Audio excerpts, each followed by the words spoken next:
Cominciare. Bonjour à tous, bon après-midi.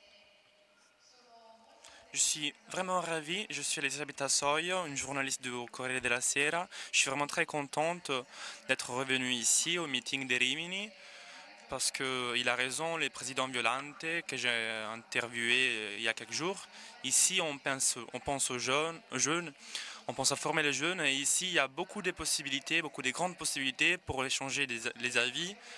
Et on essaiera de le faire même cet après-midi en parlant d'un thème très important et qui est vraiment très actuel en ce jour-là, même si après on verra aussi ce jour-là, il est d'actualité, disons, pour des facteurs négatifs. Mais ici, on cherchera à parler de la possibilité de faire de l'intégration en racontant des expériences positives des jeunes de deuxième génération, et pas seulement en fait, qui sont complètement intégrés dans notre société.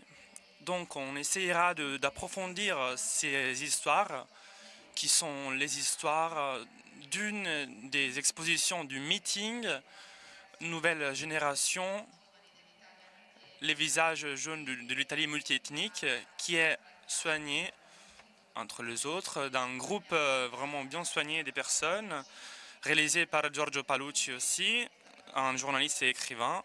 Il a été aussi mon chef de Avenir il y a quelques années. On a aussi l'invité, le ministre de la Publique Instruction, Valera Fedeli, qu'on remercie d'être venu ici comme invité au meeting de Rimini. Et nous avons aussi avec nous Eraldo Affinati, qui est écrivain, vous l'aimez beaucoup, le fondateur des écoles Penny Wheaton.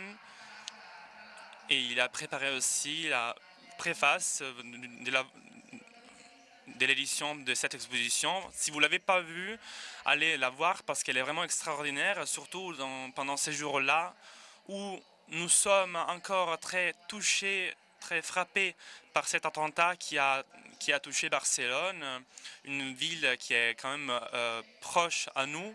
Et ça nous aide aussi à redimensionner nos jugements et à avoir une vision plus ample et complexive du problème de l'immigration. Je laisserai tout de suite la parole à Giorgio Paolucci, qui pourrait nous aider à illustrer brièvement les contenus de l'exposition. Je sais aussi qu'il a une vidéo à nous montrer. Je laisserai la parole à Giorgio. Merci.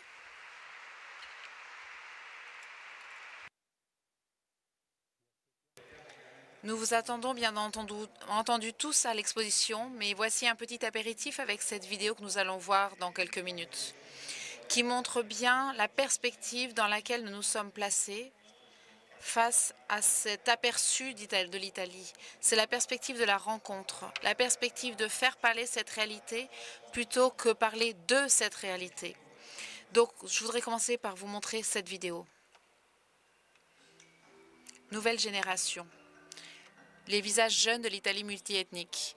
Sur le fait de me sentir plus italien ou plus équatorien, je crois que je suis 50 pour 50.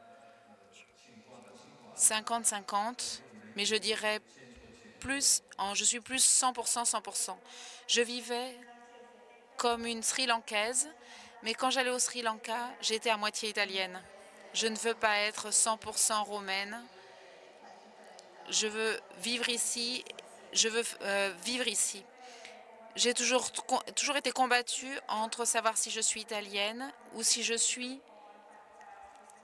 Ces derniers temps, j'ai demandé à mes parents d'où l'on vient, de ma famille, et ils m'ont dit que je suis de côté de mon père turc et de côté de ma mère albanaise. Mes amis l'ont découvert quand je leur ai dit que je suis albanais. J'ai dû affronter le problème d'entrer dans la société. Nos parents ont dû affronter le problème d'entrer dans les sociétés, mais nous devons démontrer aux personnes qui pensent que nous sommes la ruine de la société qu'en fait, nous pouvons contribuer à la construire. Ça fait 20 ans que je suis à Milan et je me sens milanais, avec un visage chinois. Le monde sera de plus en plus comme ça. Je me sens une sorte de pizza kebab, 100% pizza, 100% kebab. Et j'arrive à unir complètement les deux dans un seul résultat.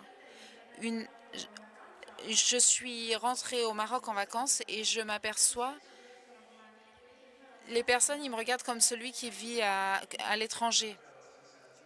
L'arbre sans racines ne peut pas grandir fort. C'est ce que je pense aussi d'une personne, parce que sans un héritage fort, on ne peut rencontrer personne. Ce qui vient de nos parents, ce n'est pas quelque chose de très lourd, mais une richesse, un trésor inestimable. Je pense que c'est une difficulté de toutes les histoires d'aujourd'hui en Europe. Beaucoup de jeunes sont à la recherche désespérée d'une identité, mais pas comme quelque chose à assommer sur la tête des autres. Pour être sincère, les jeunes Italiens et les adultes, même s'ils ont été baptisés, ils ont une foi je m'en foutiste. Moi, je veux aller bien. Je suis humaine et je vis dans le monde. Je vous salue avec une phrase, un petit mot en dialecte barésé. Allez bien, soyez bien.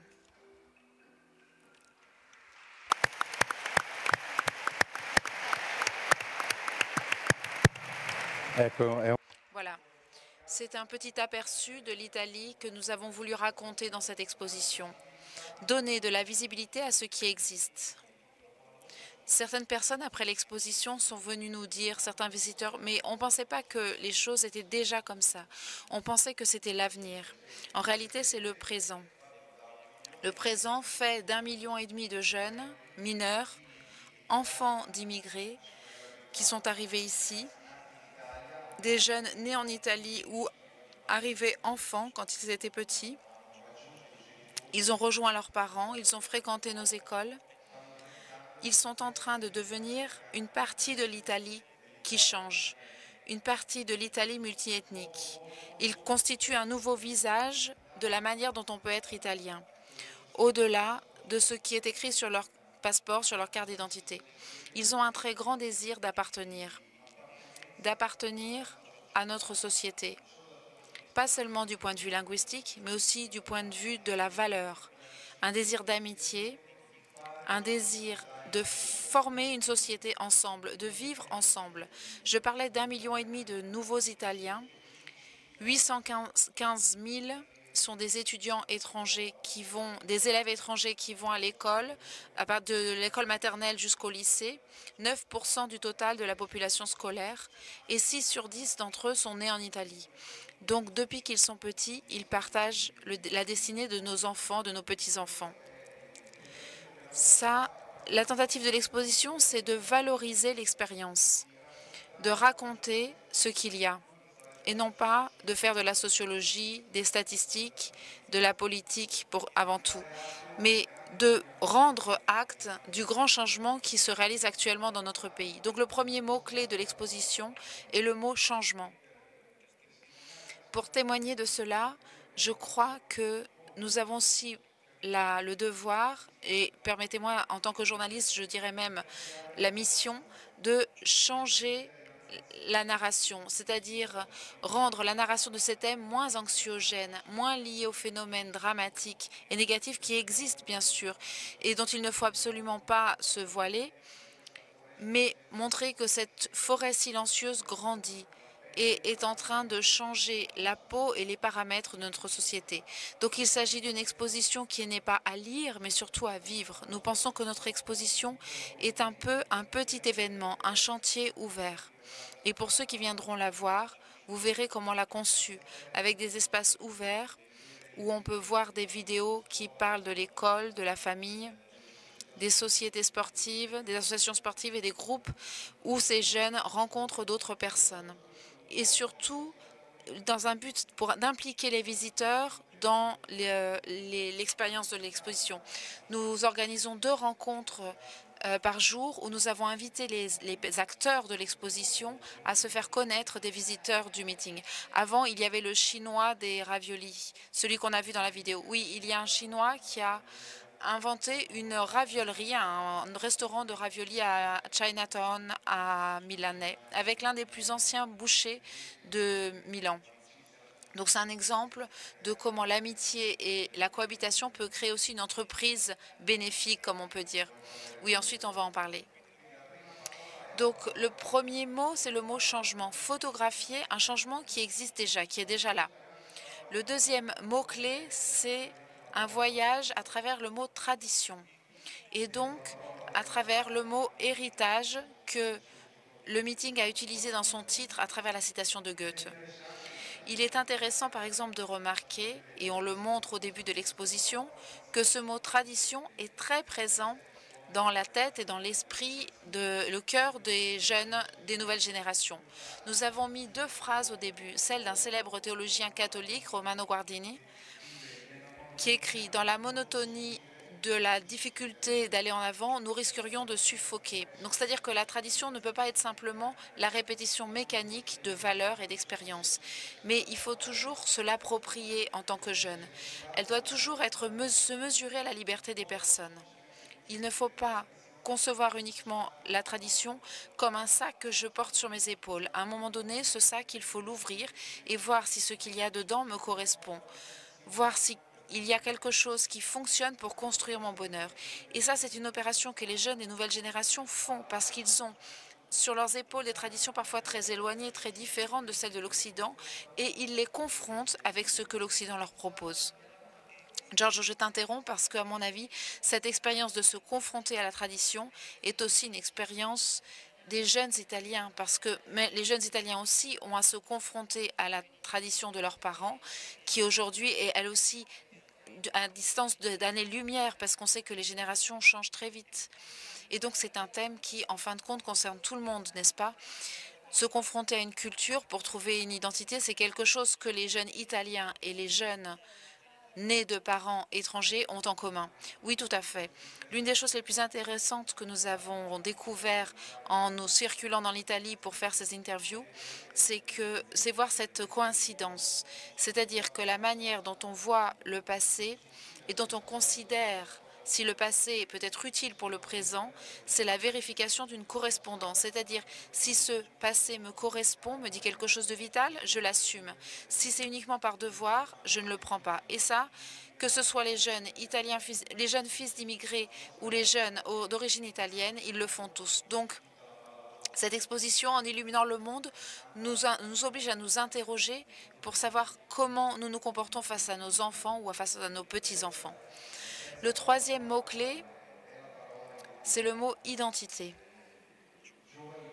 Les jeunes perçoivent l'identité comme quelque chose qui est en évolution. Ce n'est pas un château fort, un coffre-fort dans lequel j'enferme des valeurs pour que personne ne les vole ou les brise.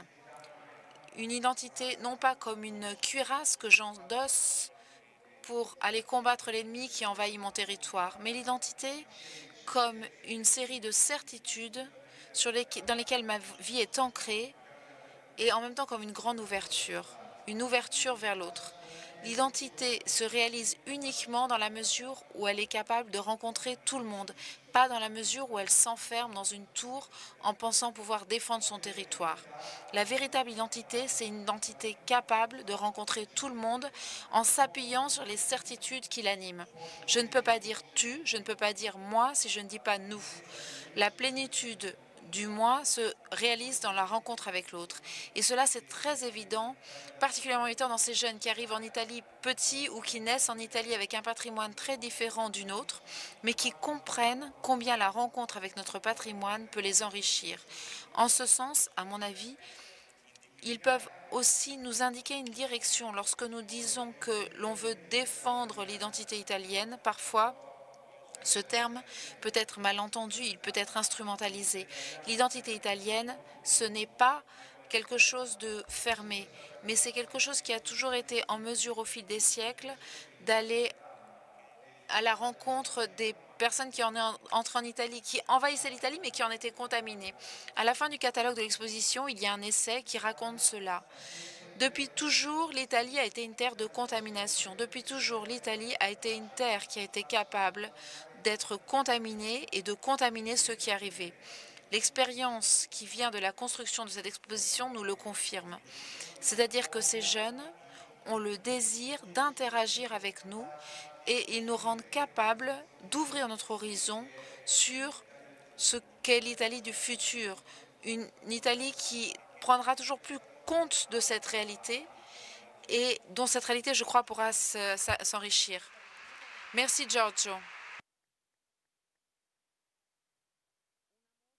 Une exposition, Giorgio le disait, ne part pas de données, de statistiques, mais du récit d'histoire, des visages, des histoires, des expériences. C'est peut-être pour cela aussi que c'est une exposition très immédiate et avec laquelle il est très facile d'interagir et de se retrouver. Cette méthode des histoires et des témoignages, c'est une méthode sur laquelle Eraldo Affinati peut nous aider parce que l'expérience des écoles Penny Wharton sont des écoles qui se fondent sur des histoires. Donc, je voudrais te demander de nous aider à comprendre comment tu as expérimenté la possibilité d'intégration pendant ces 10 années d'activité. Écoutez, moi je voudrais partir par les photographies qu'on a récemment vues dans les journaux des terroristes marocains qui étaient très jeunes. Le plus petit avait seulement 17 ans, les plus grands avaient 20, 21 ans, 22 ans. Moi j'ai enseigné pour beaucoup d'années à des personnes, à des jeunes à Rome, dans une communauté éducative qui accueillait des immigrés mineurs pas accompagnés. J'ai connu plusieurs de ces jeunes. L'un d'eux, hier, à laquelle j'ai consacré un livre, je raconte le voyage que j'ai fait en Maroc en allant retrouver les lieux de départ de mes étudiants. L'un d'eux m'a envoyé une photo de son fils qui était né, en témoignant en cercle fermé. Et donc j'ai pensé, d'un côté, on a eu les terroristes, de l'autre côté, on a eu un citoyen italien comme ceux qu'on a vus dans les petites vidéos. Qu'est-ce que j'ai pensé à moi? Qu'est-ce que ça n'a pas marché en Espagne du moment quelques-uns sont radicalisés? Qu'est-ce que ça marchait en Italie quand mes étudiants, beaucoup d'entre eux, je les ai vus, ils se sont résolus, ils ont trouvé du travail. La réponse, à mon avis, c'est l'école. L'école, les adultes crédibles. Les adultes crédibles que ces garçons ont trouvés.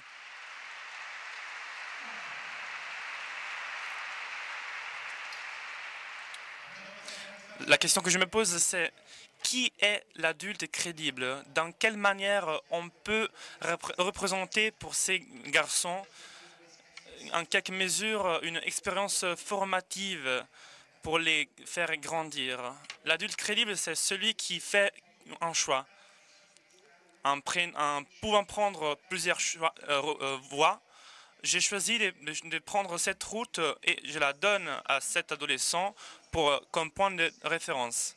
Si l'adulte ne fait pas ça, s'il reste éternellement jeune d'un point de vue spirituel et pas anagrifiquement, cet ado pourrait, de prime abord, le suivre, charmé par cette position. Mais après, il va l'abandonner parce que les garçons ont besoin de certitude, de points fixes. J'ai enseigné italien et histoire dans des instituts d'État aux jeunes de 14 et 18 ans, avant de me consacrer aux émigrés à l'école de Penny Wharton avec ma femme Anna Lucia Renzi. Qu'est-ce que j'ai compris? J'ai compris qu'au fond, il faut refonder l'expérience, le vrai sens, le véritable sens est plein de l'expérience. Aujourd'hui, très souvent, nos mots ne sont pas légitimés. Ce sont des mots libres, gratuits, qui vont par eux-mêmes, elles ne sont pas ancrées dans l'expérience. C'est pour ça que les garçons nous abandonnent. C'est pour ça que les adolescents s'échappent, s'enfuient. C'est pour ça que beaucoup de fois, nos vies ne sont pas charmantes, ne sont plus des points de référence. À l'école Penny Wharton, on a pensé de renouveler ici et maintenant le rêve de Don Lorenzo Milani, auquel j'ai consacré mon dernier livre, L'homme du futur, en pensant de créer une école qui prend le nom d'un roman, Penny Wharton et sa mère, en pensant de créer une école basée sur la qualité de la relation humaine. Et cela est très facile à dire, mais c'est très facile de mettre en pratique. Quand un professeur entre en classe, il a face à lui 25 garçons, 25 jeunes, l'un différent de l'autre. Il peut y avoir le bien, le deuxième génération, l'arrivée depuis pas longtemps. Et lui, le professeur, il doit reconduire tous dans un dessin humanitaire devant tous les romans de la littérature. Il faut qu'il arrive à retransmettre la tradition et réformer la conscience de ce jeune. Toi, comme enseignant, il faut que tu te mettes en jeu. Tu ne dois pas jouer un rôle. Tu ne dois pas penser que tu dois distribuer comme un trafic districtuel la transmission, l'émission et mettre la note. Donc, j'ai cherché avec la Penny Whitton de réaliser cette rencontre humaine. La préface que j'ai faite dans le livre qui illustre cette exposition s'appelle « Le défi de la rencontre » parce que c'est vraiment un défi. Ce n'est pas toute rose. C'est pas on s'enlace et tout va bien. Ça signifie d'où viens-tu, d'où je viens. C'est pour ça que je suis allé au Maroc pour voir où venaient Faris et d'autres jeunes. Je voulais comprendre qu'est-ce que c'était les points de départ. Je voulais connaître non pas la voie, parce qu'on la connaît quand ils arrivent à Lampedusa en Italie. Je voulais connaître la source, comprendre d'où vient-il. Alors je pensais que la Penny Whitton pouvait représenter même le lieu de cette rencontre. Mais entre qui arrivait cette rencontre? Entre les lycéens italiens, les jeunes Italiens des collèges et lycées, et leurs collègues immigrés. Quand on a fait des conventions européennes à Rome, seulement à Rome, pour favoriser les stages de ces étudiants auxquels j'enseignais italien aux immigrés, cette année j'ai eu l'un des spectacles les plus beaux de quand je commençais à enseigner. En voyant Giulia du lycée Virgilio de Rome, donc la fille de 17 ans, une fille de la bourgeoisie romaine, qui se met assise en face à Rajtour, arrivé du Bangladesh, analphabète de sa langue mère, qui n'avait jamais pris en main un stylo. Ces deux ados ne se seraient jamais rencontrés s'il n'y avait eu cette plateforme créée par nous. Pour ces adolescents, ce n'était pas facile à se rencontrer. Giulia peut-être apprend le verbe avoir à son ami de Bangladesh. C'est un spectacle extraordinaire parce que l'Italie maintenant peut être le laboratoire anthropologique de la nouvelle Europe. En face à moi, avec cette école Penny Whitton inventée du rien, avec rien, ma femme et moi, deux enseignants, pas contents de ce schéma fermé, expérimenté pendant toute notre carrière d'école, on va expérimenter la carrière d'un pays plus beau de ce qu'on voit à la télé, un pays qui est disponible à travailler gratuitement, à fond perdu. Et cela est très important, à fond perdu. Je vous remercie beaucoup de ce témoignage parce que je sens une tension qui nous met en commun, qui nous lie. De ceux qui veulent sortir du système rétributif de ceux qui nous gouvernent. Parce que moi je te donne, juste si tu me donnes. Non, c'est pas ça. Nous, on a beaucoup d'intervenants qui viennent depuis toute l'Italie. On a beaucoup de sièges à Forlì, à Faenza. On a beaucoup de bénévoles qui se mettent en jeu gratuitement, et pas seulement des enseignants, mais même des personnes qui viennent d'autres expériences, qui révèlent dans cette activité une attitude pédagogique très souvent inconnue à eux-mêmes. Et je voudrais bien conclure cette première intervention en me rappelant de Giulio, qui pour moi a été l'étudiant des références auxquelles j'ai consacré un livre appelé L'éloge du perdant. Giulio avait redoublé à la première année du lycée à l'Institut nautique et il a failli d'être doublé à l'Institut Carlo Cattaneo où j'enseignais parce qu'il avait des comportements que les professeurs sanctionnaient, n'appréciaient pas, parce que lui aussi refusait le système d'évaluation qu'il avait déjà condamné. et il a failli d'être redoublé encore, de perdre dans sa carrière scolastique. Un jour, je l'ai pris de côté et je lui ai dit, Giulio, tu es vraiment aux limites dans l'école. Pourquoi tu ne viens pas avec moi cet après-midi et on va enseigner l'italien aux immigrés, aux migrants. Et ce jeune, au début, était un peu perplexe. Oui, on peut faire cet essai, cette tentative. À 14 heures, je vais sortir de l'école et on y va. Et je vois tous les après-midi, pendant toute l'année, qui vient faire l'enseignement de l'italien aux migrants. Mais qui?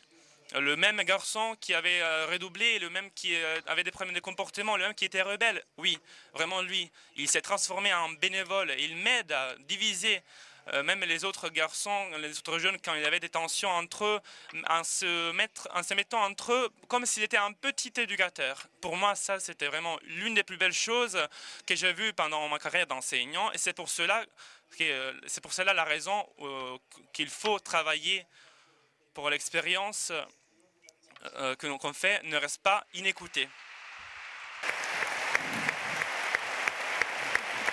Belle. Signor Ministre. Magnifique. Madame le ministre. Madame le ministre.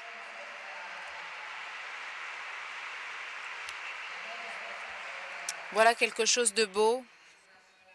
Une école où l'on regarde la qualité de la relation humaine. Une école qui est un laboratoire anthropologique d'une nouvelle manière de vivre ensemble et de cohabiter. Absolument, c'est quelque chose d'extraordinaire. Mais, et Affinati le sait, je vous remercie de votre invitation. Je suis particulièrement heureuse d'être ici dans ce débat parce que je me lie tout de suite à quelque chose qui ont été présentés. Que nous dit la vidéo que nous avons vue? La vidéo nous dit que l'on raconte peu de la qualité de l'école italienne, de la qualité de l'enseignement italien et de la qualité de la relation humaine dans les écoles. Parce que ces témoignages que nous avons vus tout à l'heure et que l'on peut voir entièrement dans l'exposition, que j'invite aussi chaleureusement à aller voir, ces témoignages nous disent que l'école italienne est une école qui inclut. Nous avons non seulement l'expérience de l'école de Barbiana il y a 50 ans, il y a 100 ans, mais contextuellement, dans l'école italienne, l'inclusion a deux caractéristiques. On inclut parce que l'école sert précisément à partager ensemble des différences. L'école italienne est la seule école en Europe, je le rappelle, qui inclut les personnes handicapées. Dans les autres pays d'Europe, il y a encore des classes séparées. Donc il faut le dire, il faut raconter l'histoire italienne.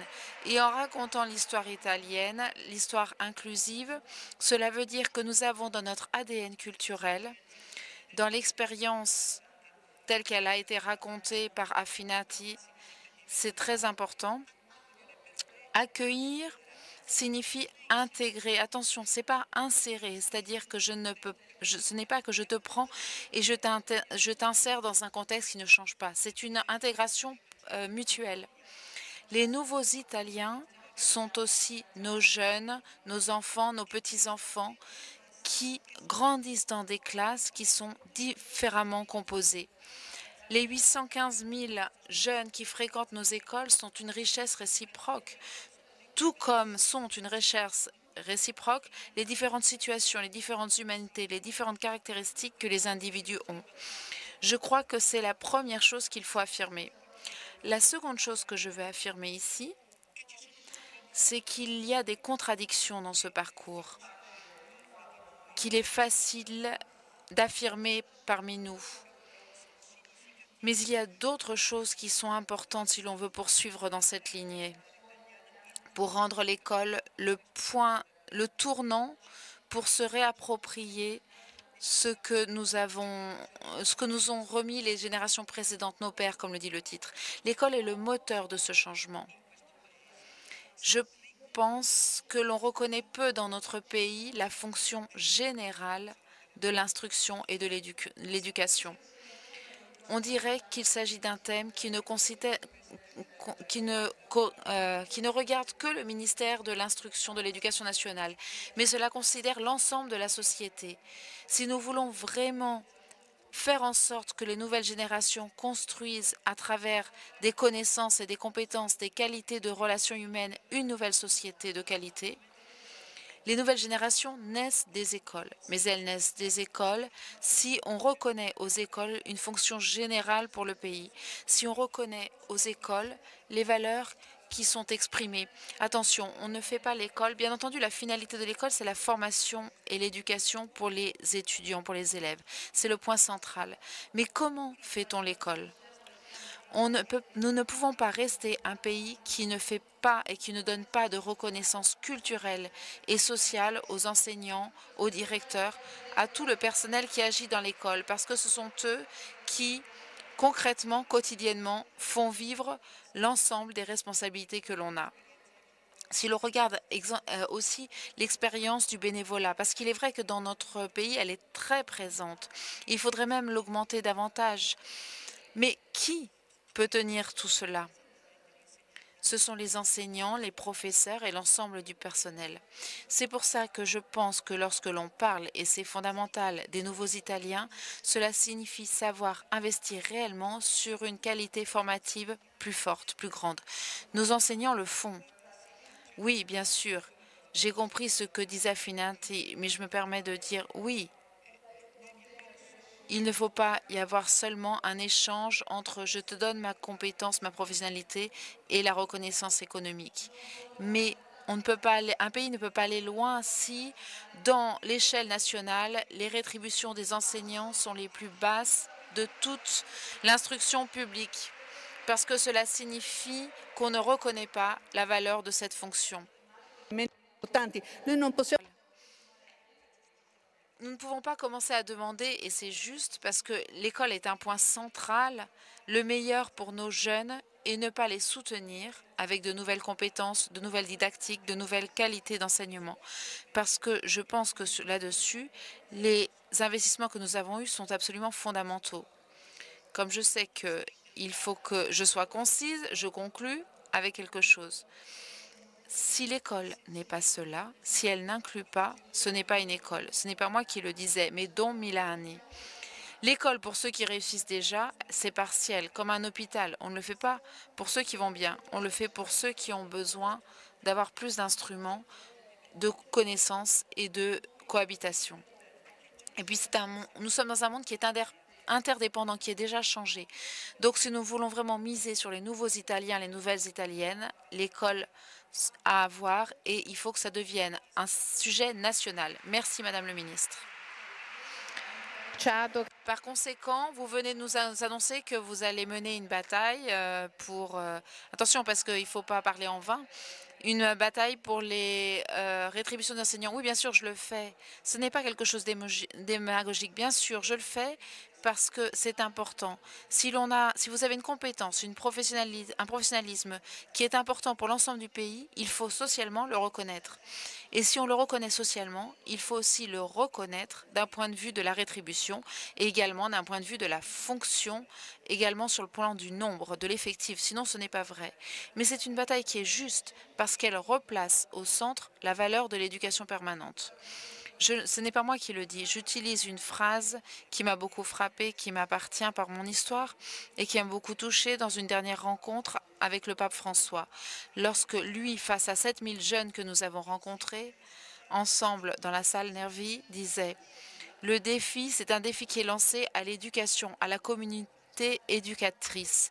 Mais la communauté éducatrice est faite de nombreuses parties. Il y a l'école, les membres de l'école, il y a les décisionnaires politiques et il y a l'ensemble de la société. Si l'on marginalise ceux qui sont dans l'école, ça ne fait pas doute, on n'affrontera pas, même pas, je me permets de le dire, le rapport entre les nouveaux Italiens, ceux qui ont des origines différentes, que l'on met en quelque sorte à l'intérieur de l'école dans une relation nouvelle et positive avec l'ensemble des réalités italiennes.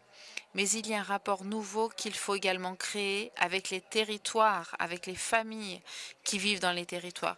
Et là, je crois qu'il y a un nouveau défi, c'est-à-dire le rapport entre la communauté éducatrice de l'école et les familles. Et je pense que sur ces thèmes des nouveaux Italiens, des nouvelles Italiennes, il faut relancer la co-responsabilité éducative entre famille, école et société, sans ignorer que l'origine que l'on récupère en quelque sorte en maintenant et en la modifiant à travers les parcours formatifs dans les écoles, il faut également qu'elle soit en relation avec la famille de ces jeunes. Autrement, nous risquons de ne pas rendre libres ces jeunes dans leur choix de se réapproprier leurs origines, mais aussi dans une relation positive avec leur famille. Je ne veux pas citer des exemples que l'on a vus ces derniers mois, mais la question se pose. Voilà pourquoi le défi lancé à la communauté éducatrice concerne tout le monde et pas seulement l'école. Merci, Madame le ministre. Vous l'avez dit et vous allez donc mener la bataille. Nous avons ici des témoins. Oui, ce n'est pas une nouveauté, je l'ai déjà dit. Giorgio Paolucci, au début de votre intervention, de son intervention, Affinati se référait au fait de Barcelone. Un jeune de 17 ans, un adolescent, faisait partie de ce commando qui avait des objectifs encore plus dévastateurs de ceux qu'ils ont fait et qui ont jeté un pays et toute l'Europe une nouvelle fois dans le désarroi. À travers cette exposition, dans ce thème, est-ce que vous avez réfléchi à la question du fait qu'il y a aussi des personnes qui disent « Oui, bien sûr, vous nous montrez cela, mais il y a aussi les autres ». Oui, même parce que nous avions dans la tête que qui sortait de l'exposition, c'est une exposition bonheur, que tout allait bien, toutes les histoires de succès, toutes les histoires d'excellence, mais le pourri n'était pas raconté. Les problèmes, vous ne voulez pas les raconter, vous ne voulez pas les regarder avec des vrais yeux. On a pu insérer dans l'une des 5 chambres de l'exposition une chambre consacrée au terrorisme, où il y a une vidéo très beau, qui est le plus beau de l'exposition à mon avis, où on voit ce qui se passe, ce qui n'a pas marché, Affinati disait avant, dans les processus de transmission de valeurs et d'expériences. Qu'est-ce qu'il a coupé, qu'est-ce qu'il s'est passé? Pourquoi un jeune, pas un foreign fighter, pas un soldat de non-retour, mais un jeune né dans nos pays, dans nos villes, qui est allé à l'école avec nos fils, qui n'a pas des problèmes de langage et qui s'est apparemment totalement intégré et qui peut-être jusqu'il y a un an, il allait en boîte, il paraissait apparemment égal aux autres. Qu'est-ce qui se passe dans la tête d'un jeune de 17 ans, de 20 ans, pour qu'il arrive cette rébellion pour les pères, pour l'héritage reçu des pères, et sur ce qu'il a respiré, des éléments culturels qu'il a respirés dans le pays où il est né, où il a grandi.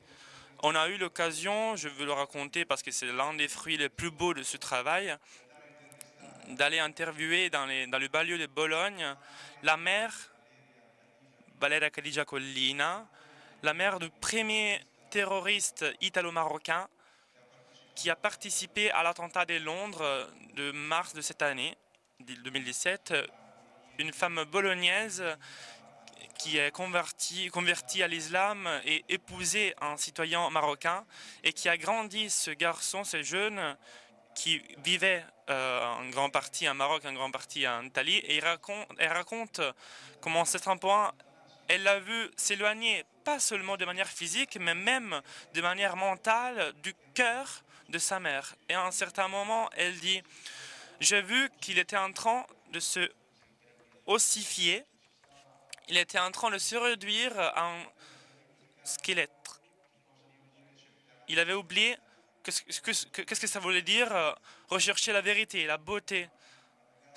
Il n'était plus un garçon, un jeune passionné de la vérité, de la réalité. Il m'a envoyé une photo de Londres où il était allé travailler, où il avait un regard que j'avais jamais vu, un regard qui était vraiment sombre. Je lui ai dit, envoie-moi une autre photo, tu n'es pas ce que je vois dans cette photo. Et alors j'ai compris, peut-être trop tard, qu'il était en train de s'en aller.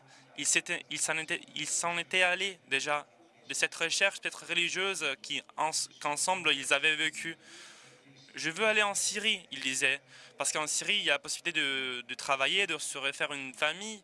Maman, viens toi aussi en Syrie. Non, moi, je vais bien ici, je ne vais pas en Syrie en chercher des catastrophes. Je ne veux pas. Pourquoi tu veux aller là-bas? Je ne reconnaissais plus mon fils. Il avait oublié de rechercher la vérité. Il avait oublié qu'on vit pour rechercher la beauté, pour rechercher l'accomplissement de soi-même.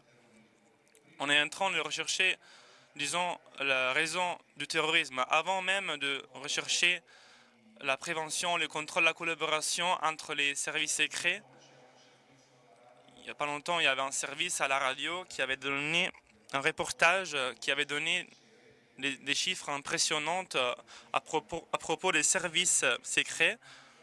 Je ne trouve pas les chiffres maintenant, mais il montrait combien de personnes il faudrait, environ 60 000 personnes pour suivre les suspects terroristes en Angleterre, 60 000 personnes tous les jours pour suivre les suspects terroristes seulement en Angleterre. Et le chef des services secrets, il disait, nous ne pouvons pas y réussir, il faut quelque chose d'autre, il faut d'autres choses. Qu'est-ce qu'il faut?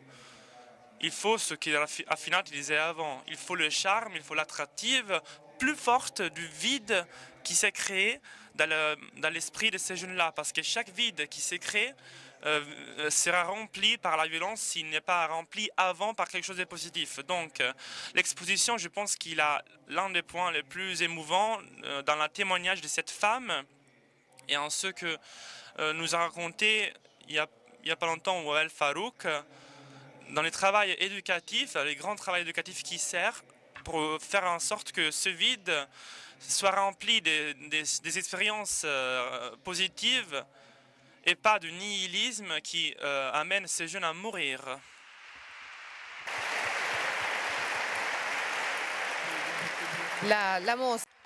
L'exposition est accompagnée par un catalogue dont Eraldo Affinati a rédigé la préface,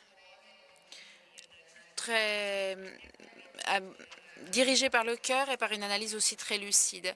J'ai été touchée par l'un des passages de cette préface où tu parles d'une fragilité spirituelle qui se dégage au moment où l'on se trouve à devoir affronter ces flux, ces tentatives d'intégrer.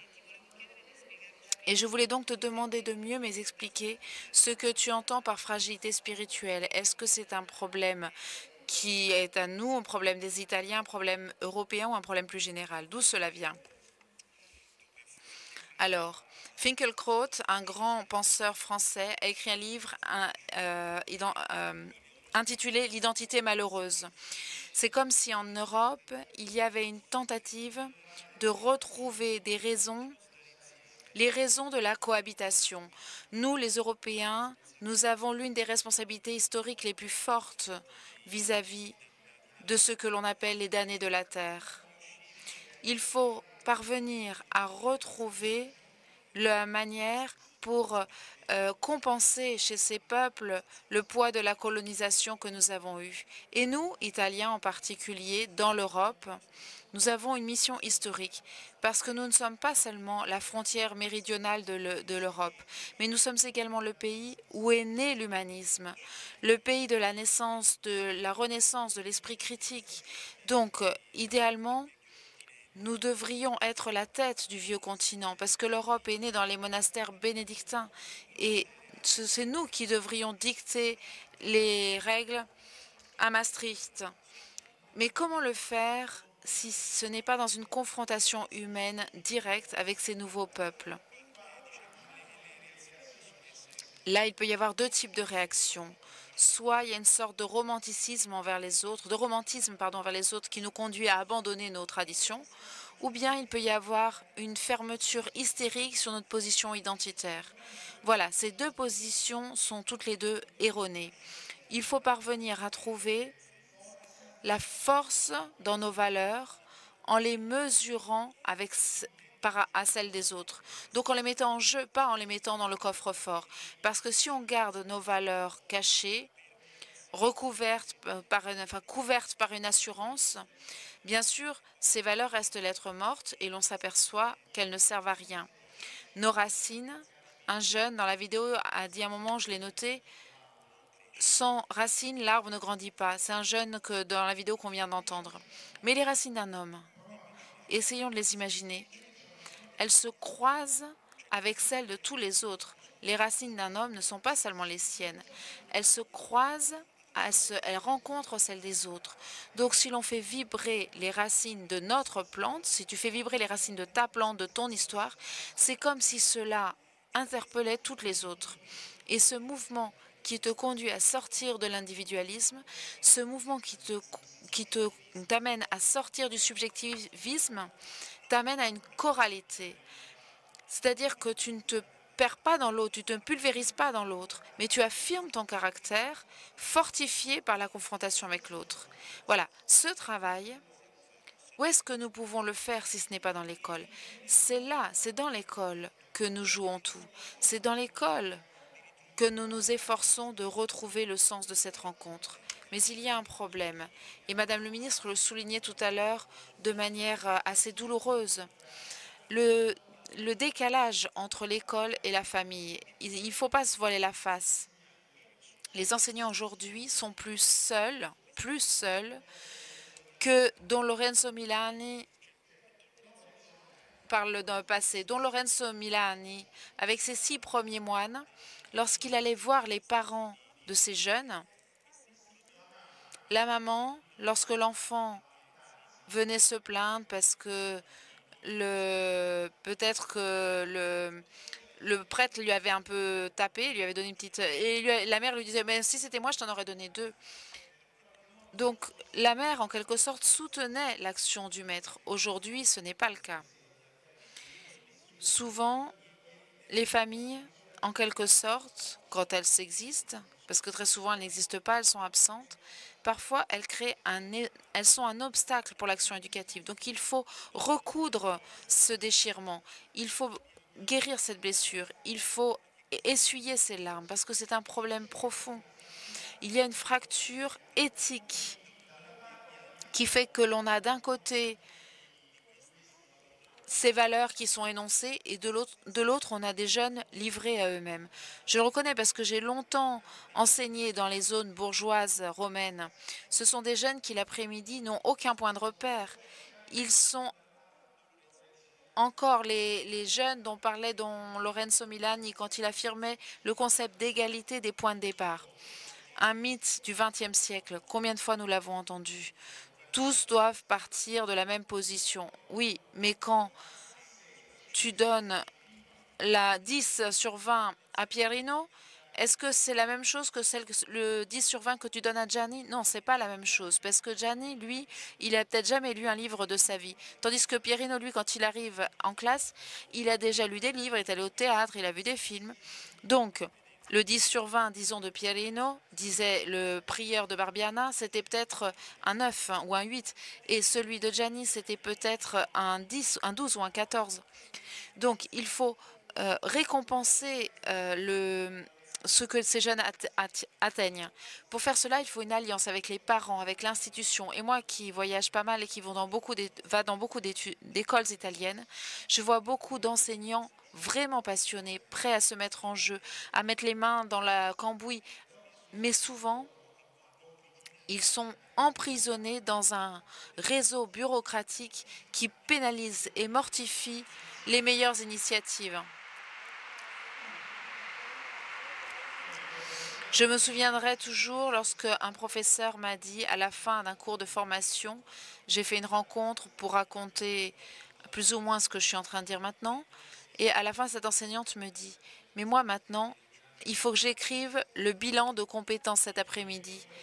Comme si elle me disait, mais comment je vais faire maintenant à mettre en œuvre cette intensité de l'expérience dont vous avez parlé? C'est là qu'il faut travailler aussi.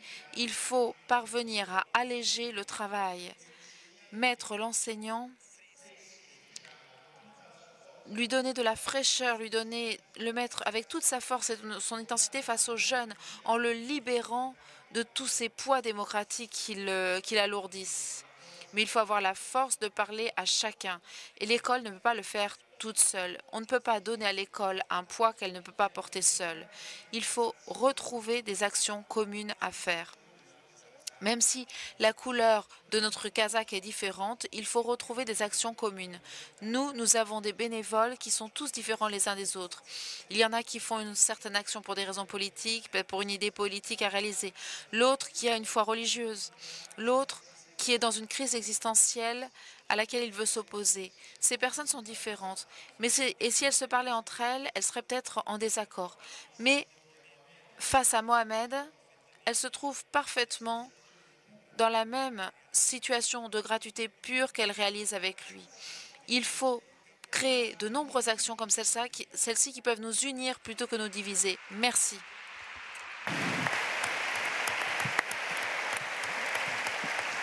Ministro. Ministre,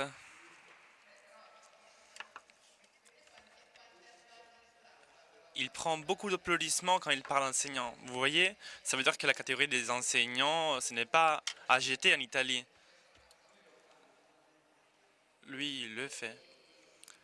Hier, le pape François, pour la journée des migrants, il a donné le message dans lequel il a demandé qu'on reconnaisse la nationalité au moment de la naissance.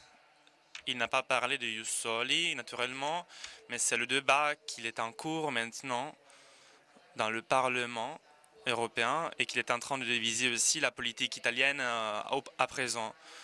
Vous avez, vous, une position très claire que vous avez plusieurs fois déclarée, je pense, à faveur de cette norme.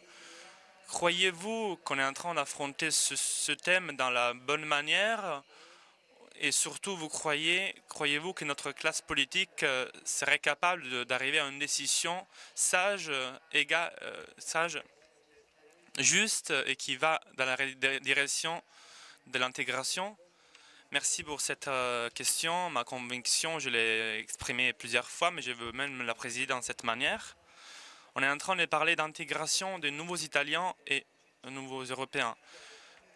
820 000 Italiens dans notre parcours scolastique, parcours d'école, ils sont arrivés avec quelques parents qui sont ici.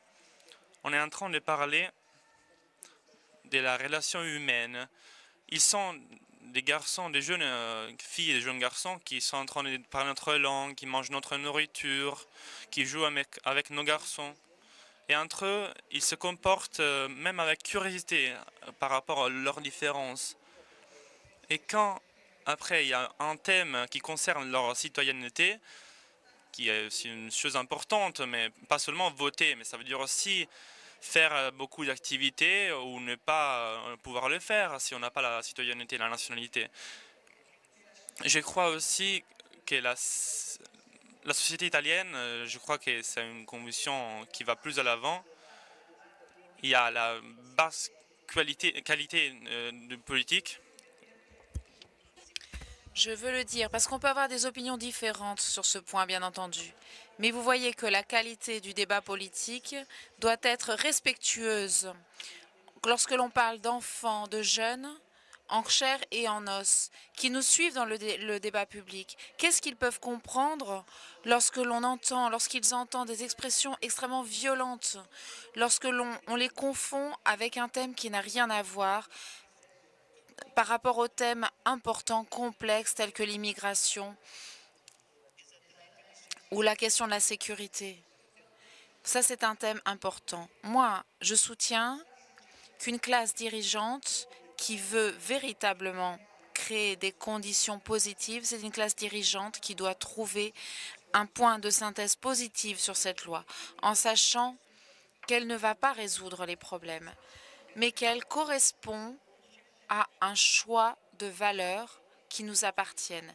J'espère que nous y arriverons, parce que si nous n'y arrivions pas, je vais le dire comme cela deviendra un peu plus compliqué lorsque nous irons dans les classes pour parler d'intégration, de capacité de connaissance, de relations entre des sujets, des personnes humaines, et de dire toi oui, toi non.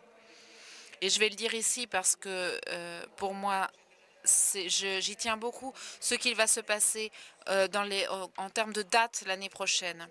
Vous savez que cette année, le 27 décembre, nous célébrerons les 70 ans de la signature de notre charte constitutionnelle.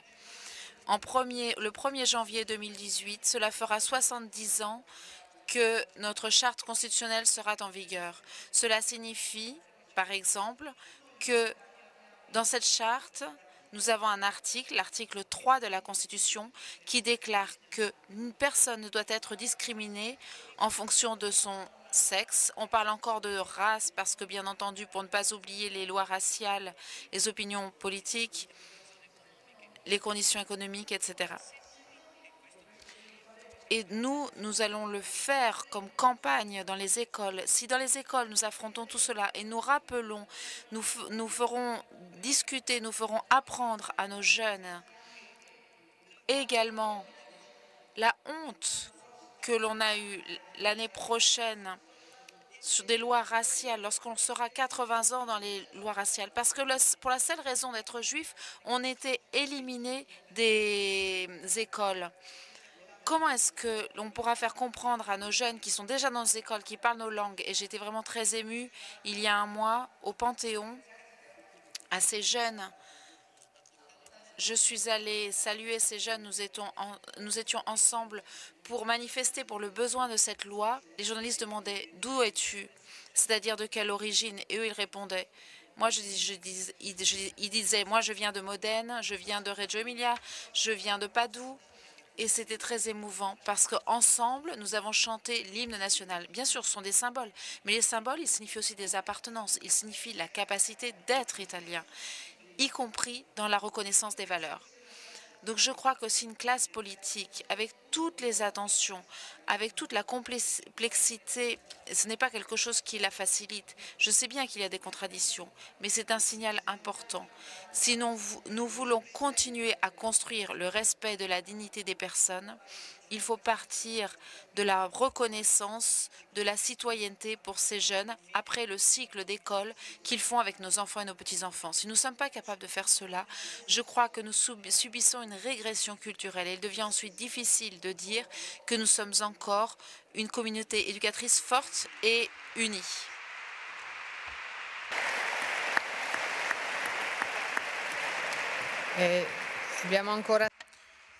Nous avons encore du temps pour un rapide tour de questions. Giorgio, je voulais te demander, l'exposition a déjà commencé. Il y a déjà beaucoup de personnes qui sont en train de la visiter, beaucoup de personnes qui sont réservées. Quelle réaction tu regardes? L'exposition a commencé 3 jours après l'attentat. Quelle réaction as-tu récolté? Réaction de peur, de diffidence? Ou tu as pris des réactions de stupeur à des réalités qu'on ne connaît pas? On a pris des réactions de curiosité en particulier, des réactions de curiosité et d'intérêt, de pouvoir aller au fond de ce monde, des gens surpris, étonnés, qui nous racontaient, mais je ne pensais pas que les choses étaient comme ça, mais pas seulement d'un point de vue des nombres, des chiffres, mais aussi du point de vue des possibilités. C'est-à-dire, quelqu'un nous ont dit, oui, mais il y a aussi beaucoup d'aspects négatifs que vous n'avez pas mis en évidence. Et d'autres nous ont dit aussi, oui, mais si vous racontez que ces histoires de succès sont possibles, ça veut dire qu'on peut, ça veut dire que nous pouvons, que ça peut arriver que Delayan Bodi, un enfant de 5 ans né à Dakar, arrive en Italie après que son père a vendu des briquets dans la galerie de Vittorio Emanuele en 1980. Après, il devient un chauffeur, il devient aussi ouvrier et il arrive à faire arriver sa femme et ses 2 fils. Et il arrive à l'école des Zingoni sans savoir un mot d'italien. Il va à la première année d'école élémentaire. Il tombe amoureux de l'école d'avocat. Il s'inscrit à l'école, une université de la catholique de Milan pour les droits. Il se diplôme et il devient avocat noir, le premier avocat noir de Foro de Milan, une histoire de succès qu'elle démontre qu'on peut y arriver. Ça fait impression de voir l'histoire de Rambo Imjanovic, un bosniaque qui s'appelait Rambo parce que son grand-père ne s'était jamais perdu le film de Sylvester Stallone. Ses parents lui ont attribué ces noms un peu dangereux. Il a grandi dans un banlieue de Turin. Il est vendu après reconquéri, après enlevé de ses parents, adopté par une famille italienne. Le revoir après 20 ans, chef d'une commission qui s'occupe de la scolarisation et éducation des enfants roms au banlieue de Turin, au chef de la Commission européenne. Il est parti du rien, le Pierino du récit de Rinati. Et si tout cela arrive, ça arrive parce qu'on est des gentils ou parce qu'on peut réaliser des histoires de succès. Nous, les histoires de succès, on a voulu les raconter et les gens sont restés touchés, vraiment frappés, parce qu'on ne veut pas dire que ça c'est la normalité, ça c'est l'Italie. C'est même celle-là, l'Italie. On l'a appelé les visages jeunes de l'Italie multithnique parce que c'est un processus qui est inné.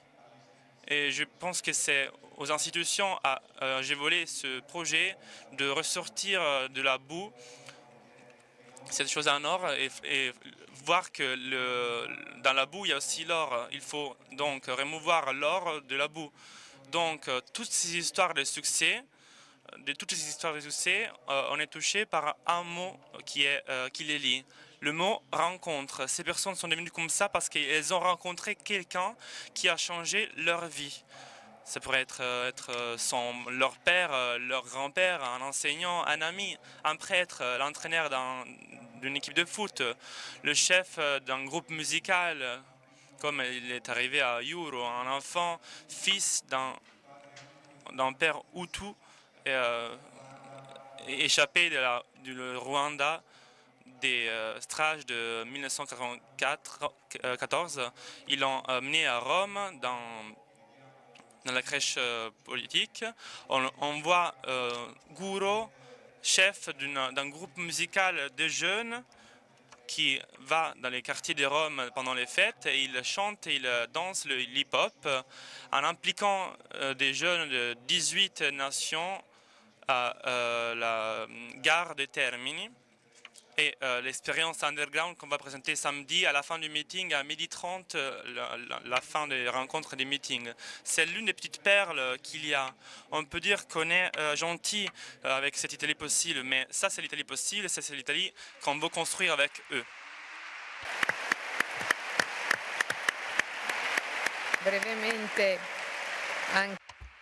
Brièvement, dernière question aussi à Eraldo Finati.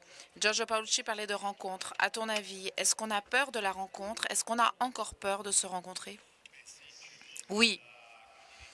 Il y a beaucoup d'ignorance vis-à-vis des surprises que pourraient nous offrir ces rencontres. Une bénévole de mon école, l'autre jour, disait que si, avant même de faire cette expérience, j'avais rencontré un bagali dans la rue en rentrant le soir et après avoir fait les courses, probablement elle aurait changé de trottoir. Mais après avoir fait l'expérience de la confrontation quotidienne dans notre école et de comprendre qui était cette personne et comment elle vivait à Rome, à 10 personnes dans une pièce en payant 400 € par personne. Quand on a compris qui on a en face, qu'on a vu sur WhatsApp la photo de Dhaka où il a vécu, on l'a touché de ses doigts, on s'aperçoit que ses craintes, ses peurs n'ont pas de raison d'être du moment que l'on se confronte véritablement avec ces personnes, qui peut même nous offrir une pomme. Tout simplement parce qu'elle comprend que tu as fait quelque chose pour elle et il n'a rien d'autre à te donner que ce fruit en signe de reconnaissance. Moi, je dis que la démocratie, elle est à reconstruire constamment. Je le dis parce qu'en tant qu'enseignant, je m'aperçois qu'aucune génération n'est meilleure ou pire que la précédente. Mais elles sont toutes différentes, elles ont une forme différente. Et moi qui suis le petit-fils d'un grand-père qui a participé à une brigade garibaldiste, qui a été fusillé, ma mère était romagnole. Moi, je dis toujours cela. Je pense toujours à mon grand-père, alors que là où Calamandré disait que là où est mort un partisan, j'y pense quand j'accompagne mes étudiants aux fosses Adriatine où sont enterrés les partisans, ou quand je leur fais comprendre Piero Terracino, l'un des derniers survivants de Auschwitz. Dans mon petit monde, j'essaye de recréer les conditions pour que ces jeunes comprennent que la démocratie n'est pas quelque chose que l'on t'offre, un paquet cadeau que tu reçois en don. C'est un travail ardu de médiation, de confrontation, de reconstitution que chaque génération est appelée à réaliser. Mais jamais, comme en ce moment historique, ce travail n'a été aussi essentiel. Parce que ce n'est plus la démocratie italienne de Barbiana. Mais les jeunes de Barbiana aujourd'hui, ils viennent du monde entier. Et donc, c'est une question planétaire dont, en tant qu'être humain, on ne peut pas ne pas se sentir responsable. Mais pas responsable d'un point de vue juridique. Parce que ça, même les bourreaux d'Auschwitz disaient « mais moi, j'ai exécuté les ordres ».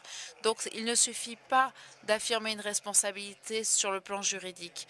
Il faut aussi retrouver ce que disait Dostoïevski. « Je me sens responsable lorsqu'un homme pose son regard sur moi ». Voilà, cette forme de responsabilité-là. Et je crois qu'ici, au meeting, je pense que c'est la note fondamentale, une responsabilité pré-juridique, pré-morale, pré-sociale, qui distingue l'homme de l'animal et qui, si ce n'est l'enseignant, est porteur de cette responsabilité. Voilà pourquoi l'école ne peut pas être abandonnée. Merci. Le ha alzato la palla. Je vous laisse répondre, ministre. Affinati a haussé le ballon. Être éducateur et éducatrice, ça veut dire exactement être mise dans les conditions de construire la paix et pas des situations de conflit. On n'a pas trop affronté cet aspect, mais je crois que du point de vue du contraste, chaque forme de violence, l'éducation, les instruments que l'école peut donner sont des instruments fondamentaux. Je cite pas seulement le thème du terrorisme, mais surtout des garçons mineurs qui sont accompagnés. Plus ils s'insèrent rapidement dans l'école, plus ils apprennent l'apprentissage de la langue, moins ils sont sujets à la solitude qui transforme les jeunes. Mais ne pas laisser l'école toute seule, je veux le dire ici au meeting, que je considère vraiment un point de rencontre, d'écoute, mais aussi une capacité de construire ensemble sur ce qui nous unit.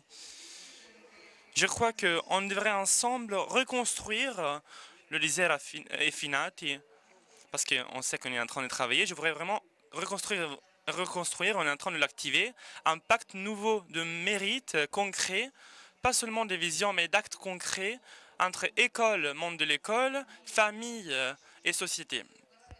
Écoutez, sans cela, on n'arriverait pas à contraster tous les éléments de violence contre dans la vie quotidienne de notre société. Pensez aux éléments et l'usage du digital qui est fondamental par rapport au bullisme, au cyberbullisme. Pensez à ce que ça signifie, la nouvelle responsabilité que tous l'on a à travers l'utilisation du digital sur les contenus formatifs d'instruction. Alors cela ne peut pas voir une fermeture entre ce qui fait l'école et ce qui adviennent en famille, parce que la conflictualité qui se détermine pénalise les parcours d'éducation. Donc ça pénalise aussi la force que l'école, j'insiste ici, a pour la formation d'un citoyen, d'une citoyenne à 360 degrés. C'est une connaissance, une compétence, mais aussi une force individuelle en relation à la communauté. On a utilisé ici un terme que j'aime beaucoup parce que c'est un concept de fond pour chacun de nous, et sûrement aussi pour moi. L'identité, tu la sauvegardes, tu la vis en relation à l'autre, dans sa diversité. Nous sommes et on doit reconstruire dans une époque différente des précédentes, qui ne sont ni meilleures ni pires.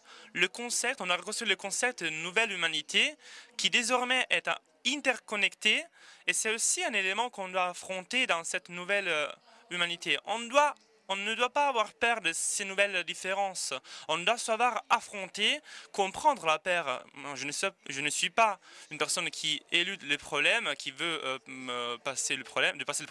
On doit respecter la peur, mais on doit la faire correspondre, cette peur, avec les stimulations à la curiosité, les défis de la communauté éducatrice qu'on a devant nous. Je le dis comme conclusion. Il m'est déjà arrivé de le dire dans d'autres occasions, mais je tiens vraiment beaucoup à le dire ici aussi. L'effort qu'on doit faire tous, et je tiens à le redire ici, que sur le terrain de la communauté éducatrice, sur l'instruction, on doit se lever notre parti. On doit travailler ensemble pour ce qu'il y ait mieux. Pas seulement pour les générations d'aujourd'hui, même pour les adultes d'aujourd'hui. Parce que si on ne reprend plus le rapport entre jeunes et adultes, on ne serait pas capable d'affronter tous les défis qu'on a ici. Je crois qu'ici, il y a la possibilité de faire ça. Premièrement, dans la politique, dans les gens de politique, arrêter de donner des spectacles dans la mesure dans laquelle on parle. Je crois aussi que c'est une expérience, les débats qu'on développe ici au meeting, que c'est une contribution fondamentale, et ça me donne beaucoup de force, que l'école, les enseignants et tous les personnels, à partir de demain, sera un peu moins seul pour affronter les défis éducatifs d'aujourd'hui. Merci. Précisément parce qu'il faut une responsabilité collective, je ne vous vole une seule minute pour vous raconter presque un fait personnel, parce que je tiens à dire ici au meeting, parler ici au meeting d'une initiative. Je parle de mon troisième enfant. Mes deux grands-enfants sont à la maison, mais ce troisième enfant est un projet éditorial nouveau qui vient du journal Le Corriere della Sera, journal italien, dont je voudrais parler pour la première fois en 2 mots ici au meeting, parce que je crois que vous avez la sensibilité adaptée pour comprendre l'importance de cette chose que nous allons commencer. À partir du 19 septembre, toutes les semaines, le Corriere della Sera publiera avec l'autre journal, Il Giornale, un supplément de 23-24 pages entièrement dédié, consacré aux questions du secteur tertiaire et qui s'intitulera « Bonne nouvelle, l'entreprise du bien ». Parce que nous sommes convaincus que nous aussi, en tant que membres, en ayant un rôle de communication, nous ne pouvons pas rester en dehors du devoir d'offrir une narration plus complète du monde que nous avons affronté, parce qu'il est juste de raconter qu'il y a des massacres et des choses qui ne fonctionnent pas, mais il faut aussi valoriser le travail que beaucoup d'associations, beaucoup de coopératives, beaucoup d'entreprises sociales effectuent aujourd'hui. Et donc, pour la première fois dans le panorama éditorial, nous proposons cette tentative. Ce sera une expérience. J'espère que vous nous suivrez et que vous comprendrez l'effort que nous vous cherchons à fournir. Je tenais à le dire pour la première fois au nom de mon directeur ici au meeting de Rimini, parce que je crois que nous sommes aussi à l'unisson dans nos sentiments. Il faut que j'ajoute, parce que Giorgio me l'a fait remarquer, parce que derrière ce projet, il y a aussi l'école d'Avenir, toute une école derrière qu'on nous transmet, dont Milani, tout ce qui nous a été transmis, qui ont vieilli, mais tous ces fruits-là, à la fin, portent leurs fruits eux-mêmes. Dernière chose que je vous dis, c'est que comme il est beau de continuer à se rencontrer au meeting et de se confronter de cette manière aussi positive et constructive, nous avons aussi besoin de dons. Sachez que à l'intérieur des pavillons, vous trouverez des lieux intitulés Dona Ora où vous pouvez vous rendre. Il y a aussi des bénévoles avec des t-shirts verts. Et si tout le monde contribue avec un petit effort, nous allons construire un monde plus beau. Merci tous. Merci à Madame la Ministre. Merci à Giorgio Paolucci et merci à Eraldo Affinati.